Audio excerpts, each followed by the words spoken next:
If I have a situation where there are outcomes that have numerical amounts tied to them, in this case, winning a lottery. If I win a certain kind of prize, I get a certain amount, right? So there are outcomes that have a value tied to them that have a probability of occurring. What did I just describe? A bunch of x's, a bunch of outcomes that have p of x's, that have probabilities of happening. So I can construct that table. One of the most basic ways to find an expected amount is to construct an x p of x table. And then you have your mean equation, which isn't horrible, but it's still, have to add up a bunch of stuff. So in this case, get down. Do you work? Ooh, all right. How do I construct this table? What are the outcomes? And this is problem, what did you say, 72? Yeah. So it costs $10 a ticket.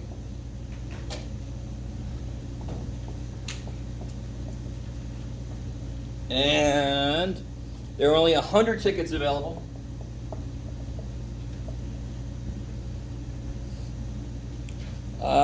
There's one $500 prize.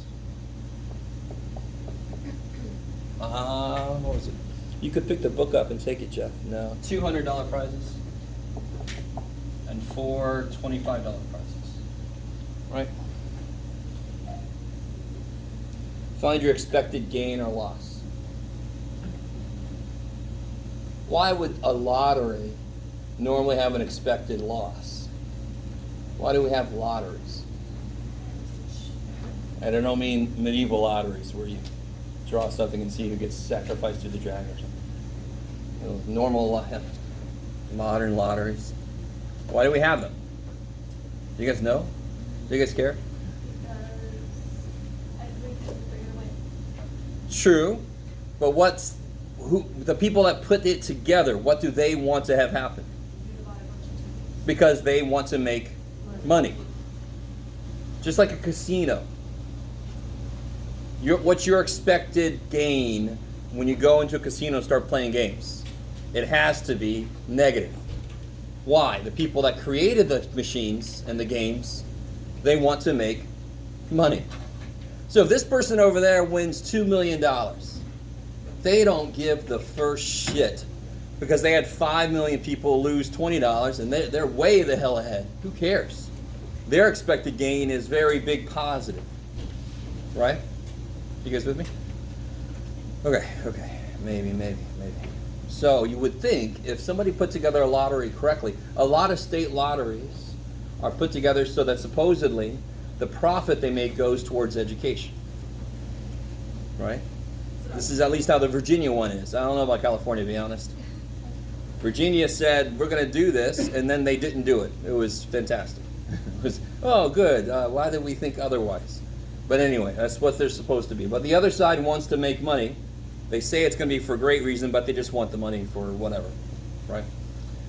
Okay.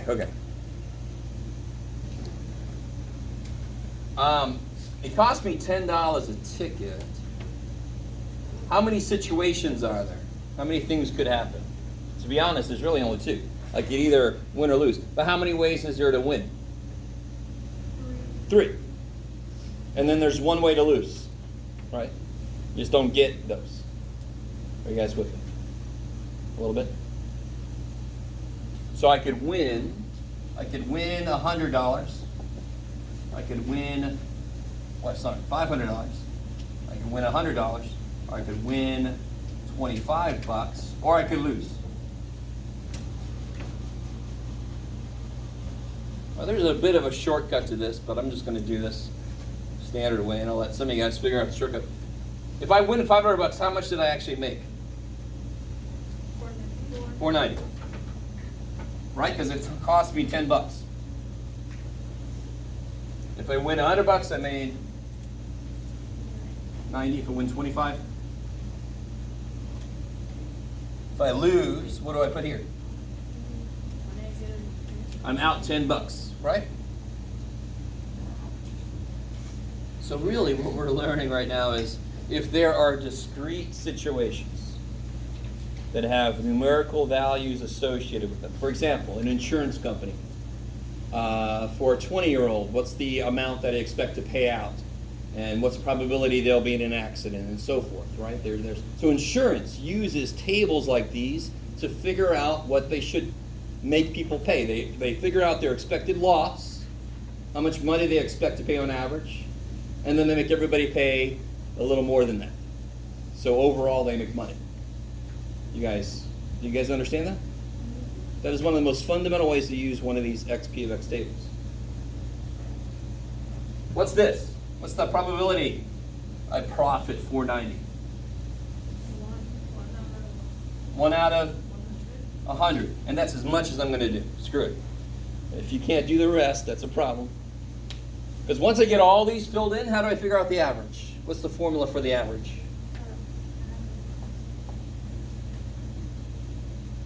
What's another name for the average? Expected exp. Exp. I mean, that's too beautiful. I mean, we didn't do that on purpose. It just sort of happened.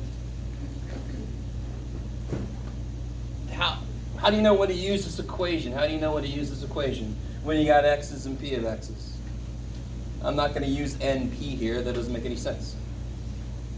Yes, Julie. Oh, and then 99. Can you also do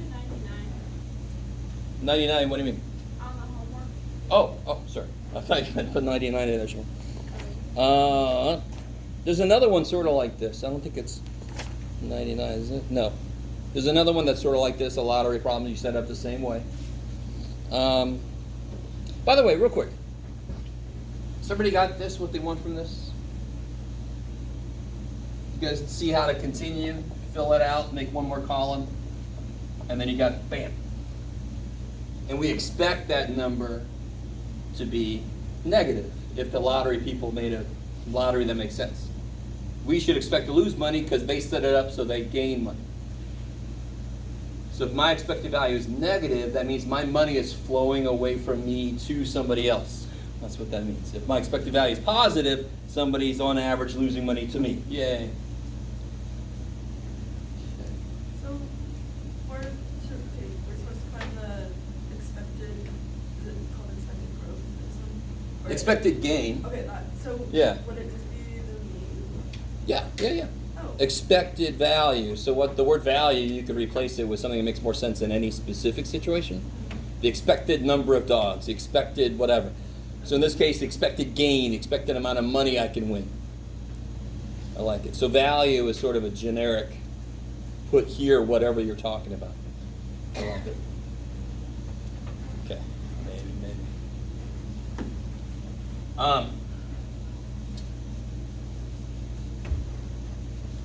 Now, real quick, before I answer your question, Julia, there's another problem like this that's like even less words, but has to deal with picking a card. If I had a deck of cards and I say, okay, if you pick the king of clubs, I'll give you some money. And if you don't, you got to give me some money. Would you play that game? Your answer should be, you don't have enough information. You don't. You don't have enough information to tell. Why did you say you shouldn't play that game? It's okay. One level of your reasoning is correct. Why? You only have 1 out of 50. Yeah, 1 out of 50 you chance to win, Jeff. What the shit? I don't need more information. That's all I need.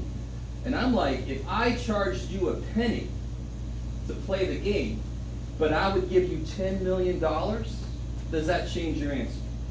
Shit, yeah. So see, you didn't have enough information, did you? So there's a problem that's like that with cards. And a lot of you guys aren't doing the work. You're just saying, nah, man, I wouldn't play that because it's really impossible. You can't win. You got to take into account the money. I want you to really understand. Did I have to do a lot of work for that problem we just did? You guys at first said, no, I ain't playing that game. And then I gave you a little more information on, oh, wait. You guys stay with me now. You guys with me? No. You guys are like, dude, be happy I'm here, man. You want me to follow what you're saying too? I'm sorry, I expect a lot. Do you guys understand what just happened? I think for those of you that actually said something, you're with me, and I think the rest of you maybe said something in your head. You would obviously play if I charged you a penny, but I would give you $10 million. because that changes the expected value. Sure, I'm going to probably lose, but I'm going to play a lot because eventually I'm probably going to win. So expected value is really in the long term. If I do this over and over and over again, while I average money coming in. So let me ask you this. Ready? See what I'm saying? We can actually work it out. Anybody? I'm curious now. I want to know. So if I,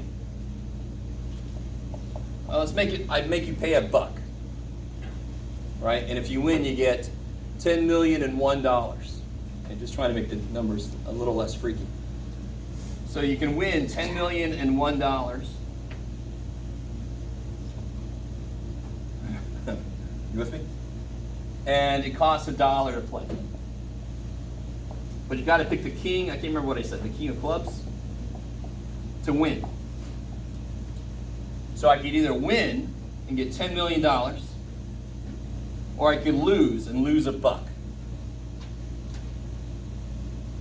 Okay, maybe. Now that I made it $1, maybe some of us will go, I don't know, man. But what's the chances I win? Like you said, 1 out of 52. It's only 1 king of clubs out of 52 cards. What's the chances you lose?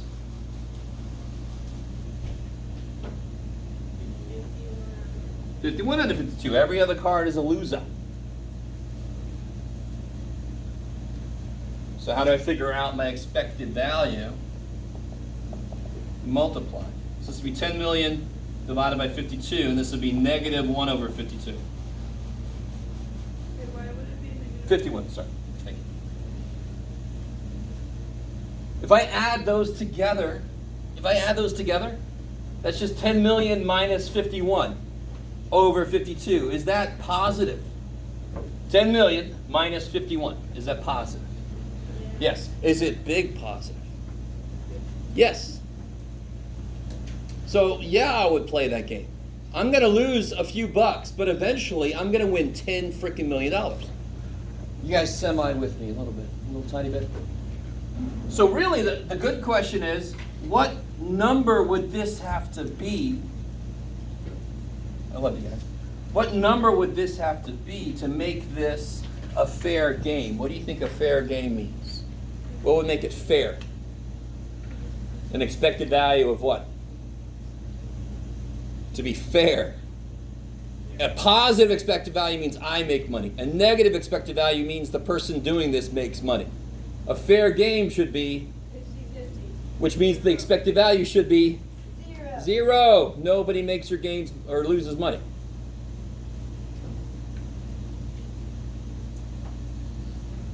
You guys, let me see.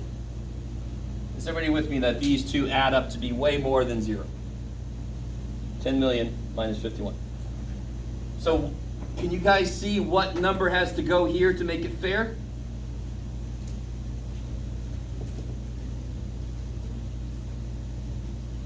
What number has to go here so that these add to be 0? 51.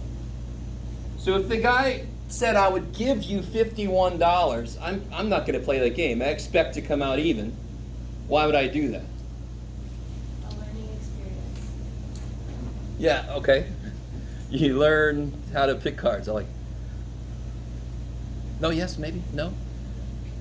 Okay, the idea of a fair game. Then nobody gains, nobody loses. That's a very boring game. Casinos games are exciting because if you win, you beat the odds. You should have lost money overall. If you come out ahead, you beat the odds. That's exciting. If you go win and you're supposed to win, okay, number one, I'm going to go there every damn day. But number two, it's not as exciting. You're like, let me go make some money. All right, I got some money. You go to a casino, you win, you're like, look at me, I'm special, I won, holy shit, I beat the odds, yay. Okay, maybe. All right, casinos are very depressing, by the way. I don't know if you've been in them recently. They're just pushing a button.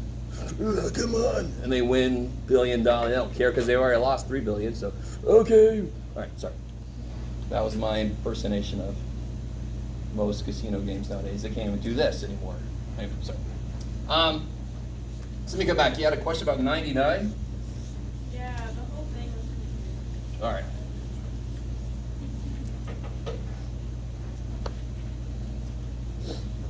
All right, the chance of an IRS audit for a tax return with over $25,000 in income is about 2% per year.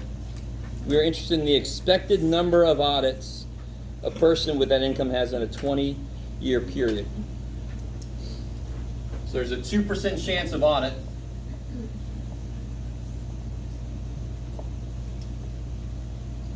You can do it, Jeff.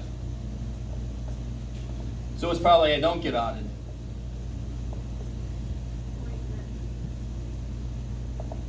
Yeah, 0.02, so let's be 0.98. Is that cool? All right, already you guys see what kind of problem this is. And you can tell from the book, because you can see what section you're in for the homework. But what kind of problem is this? What would I call this? P. And this is Q. Do they give me N?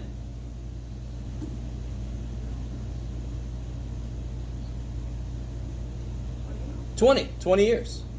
Right? You can get an audit per year. So I want to know how many times somebody could be audited over a 20-year period. So N is 20. Is that cool? Is that all right? That by itself should be enough to get you going. If you couldn't get there, now if you could get there, is it one of the first questions that are weird? I didn't know what does A and B ask? Well, what's X represent? Well, first off, maybe it's easier. Just tell me what values X could take on. 1 through 20. Everybody always forgets poor 0. 0. Thankfully, have any of you guys ever been audited? No. Neither have I, right? So it is possible to have 0 audits over a 20-year period, thank God. They don't automatically audit everybody. So what does X mean then? Well, what do those numbers mean? That's what X means. Yeah, okay, the years you get audited, or the number of years that you would be audited, or just more directly the number of audits. Oh, okay. Yeah. So the big number was like messing me up. Which, the big number? Yeah, like 52. Oh wait, was that a different one? Probably. Oh, never mind. Okay.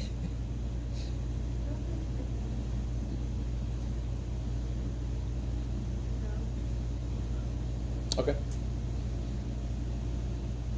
That should get you good enough for starting. That was number 99. Anything else from homework stuff? You do 84 on chapter 6. 84? 84. 84. The one about fireworks?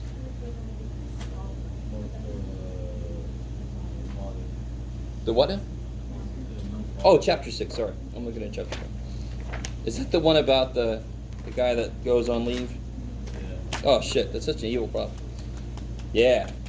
But I signed it anyway, see? Ha. Yeah. So this poor dude goes on leave, right? Or not on leave, he goes on duty. And then he comes back and his wife is pregnant. Yeah. So we're trying to figure out the probability that, however you want to put it, let's just say the probability he actually is the father.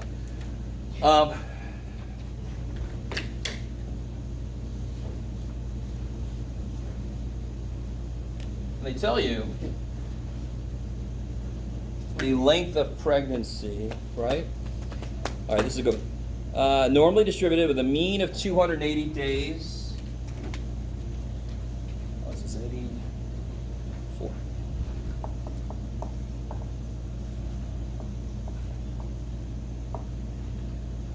Mean is 280, standard deviation of 13 days.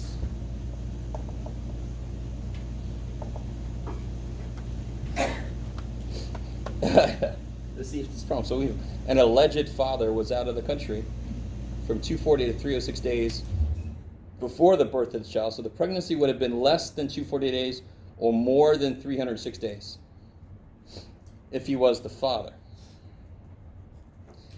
The birth was uncomplicated, so it wasn't like a preemie. And the mother, let me see where to go. Child needed no medical intervention, so it was a normal birth. What is the probability that he was not the father? So, to be not the father, what must have happened?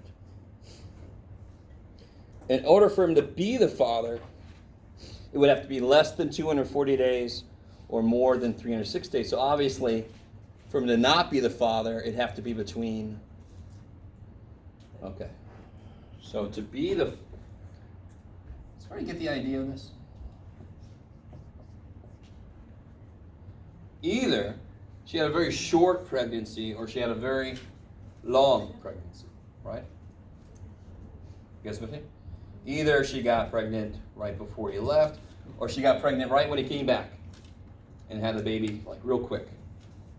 So the question is, what's the probability that he's not the father? What's the probability that it's in between here?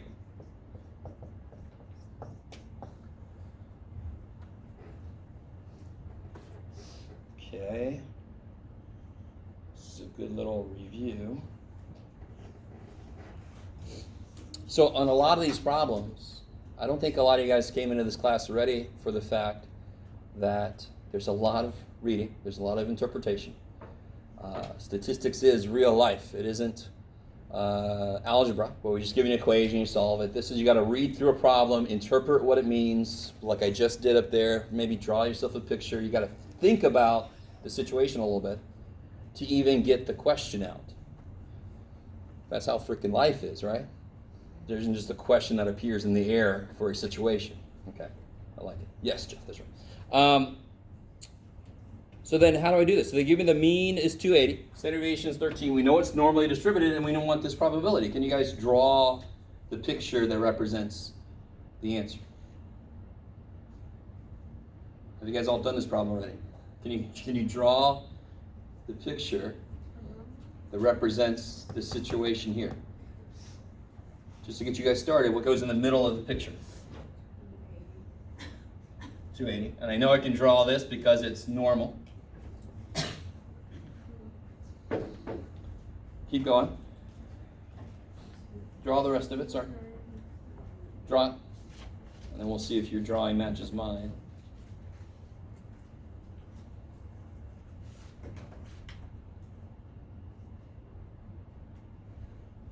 Thank God it's getting cooler in here.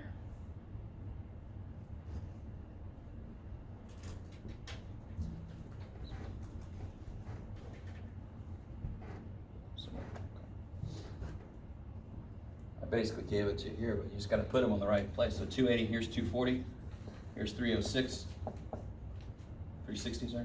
Is it 240, 360? 306? Is that what it is? Yeah, 306. Put that baby in there for 360, holy shit. At this point, if you've been in class any of the last few days, we've done this kind of thing a million times. What do you do next? What do you want to use to get the answer? The chart. And of course, the chart is called the z-score chart. So what do I want to do next? Make z-scores. Because then I can look them up. How do I make this into a z-score? What's the formula?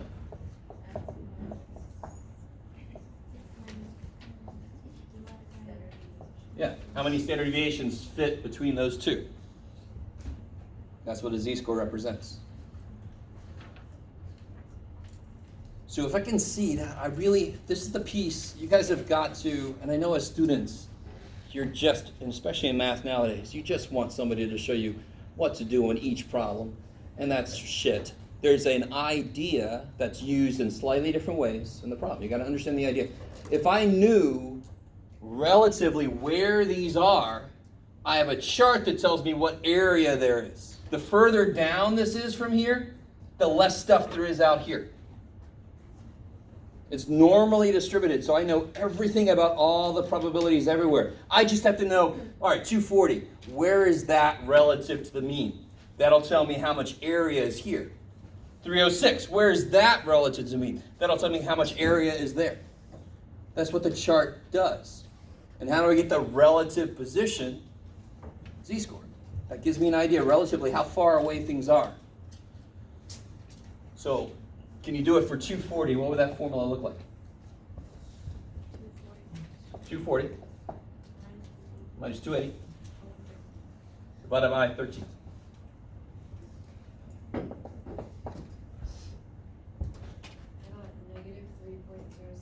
That sounds about right. Negative 3.07? 7. 7? 6. Come in, Megan. Negative It should 3.0? be 8. 8. Okay, that sounds what it should be. What do I round z-scores to 2 places? That's why I said there was The 2 C-sharp. sides. I like it, but why do I round them to 2 places? Because the chart only understands 2 places. I mean, that one's nice. If you round it too much and you go, oh shit, it's only 2 places. Oh yeah. So it's kind of a check. Oh yeah. Okay. So that's the full 3 steps down. Can you guys, is anybody understanding, is that far away? Or is that close? Is that close to the mean or is it far away? Where does unusual start? How many steps away? 2. 2. How many steps down is that? 3.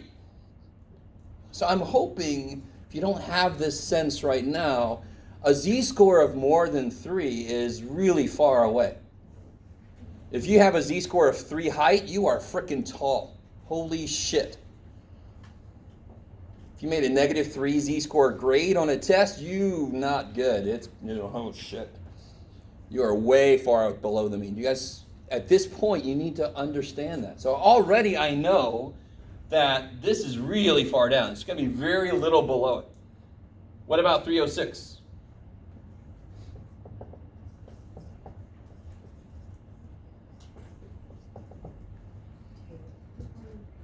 Yeah, 2. So that's pretty much, that's not like crazy far up, but it is right on the border of being unusual, right?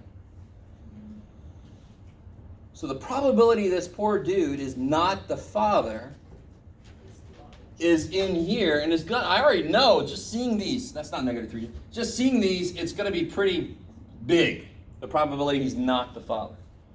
Of course, there's a chance that he is. It's just a long pregnancy or a very short pregnancy, but then you would expect there to be complications if it was one of those 2 things, and they said there wasn't any. All right, so we're being this horrible investigator for this terrible situation.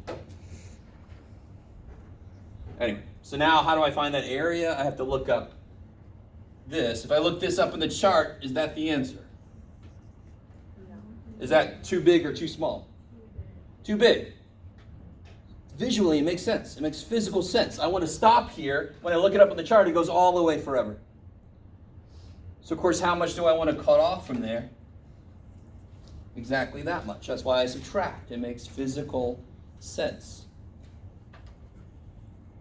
Is my hope. Some of you guys are looking at me like, for you maybe, dude. Like, shit, come on. Can everybody use the chart? Can you guys all look up 2?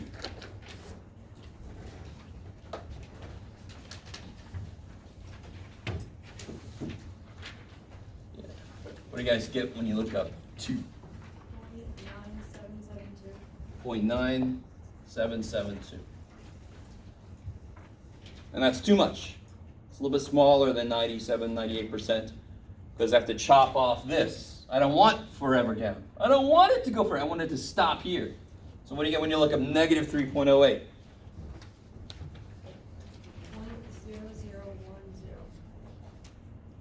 There it is, 0010. So what is the end probability then? Probability that he's not the father. 0.97. Yeah, if you subtract these 2, you get 0.9762. 62. It's almost a 98% chance that this dude is not the father. Right? Oh, we're all laughing at the poor dude. Goes on Maury or whatever the shit that is. Is that Maury? I don't know. Thank God I don't know. I used to watch Talk Soup, and that's the only way I ever saw any of that stuff. Okay, maybe. Anything else? I think, yes. Should be happy I did that one all the way out with you. You got one problem done. 32? 33. Is that the other one? No. Is this in chapter 6? Yeah. About what percent? Ooh, I like it. I think well, maybe that was my other class. Man, that marker is strong. How are you doing? You suck. Okay. All right. 33 says what percentage of x values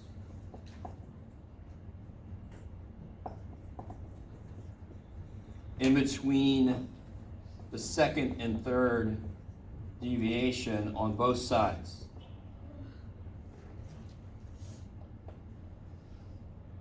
So one thing to immediately realize is if you figure out what percentage is in here, and how do you do that? Like that, right? How do I figure out the percentage between two z's? I look at both, I subtract the areas. Bam. If I find this, how do I find the total? Multiply by 2 because they're symmetric, they're equal. Done. So you look up 3, look up 2, you subtract those areas, double it.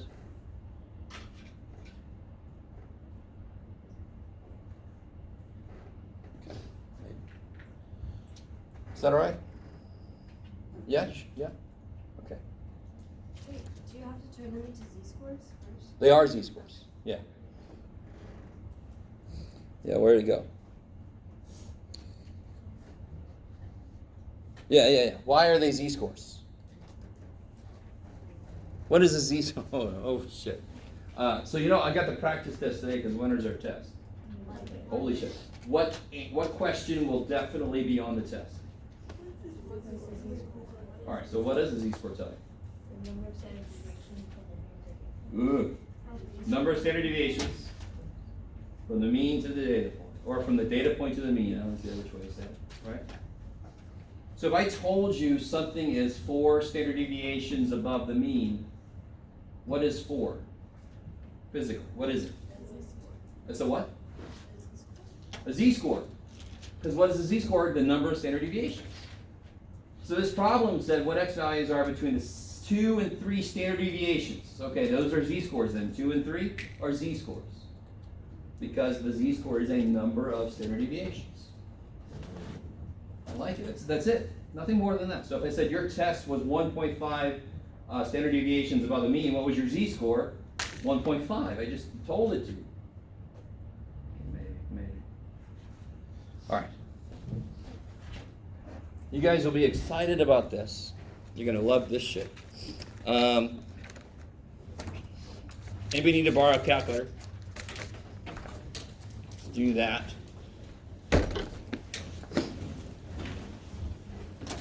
We're going to do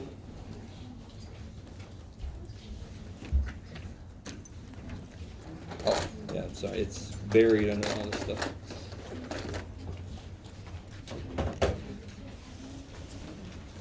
I feel like you guys could hate me more, so we're going to do a group quiz. I'm going to hand out the quizzes. They have numbers on them. You're going to find the people with the same number, and that's going to be your little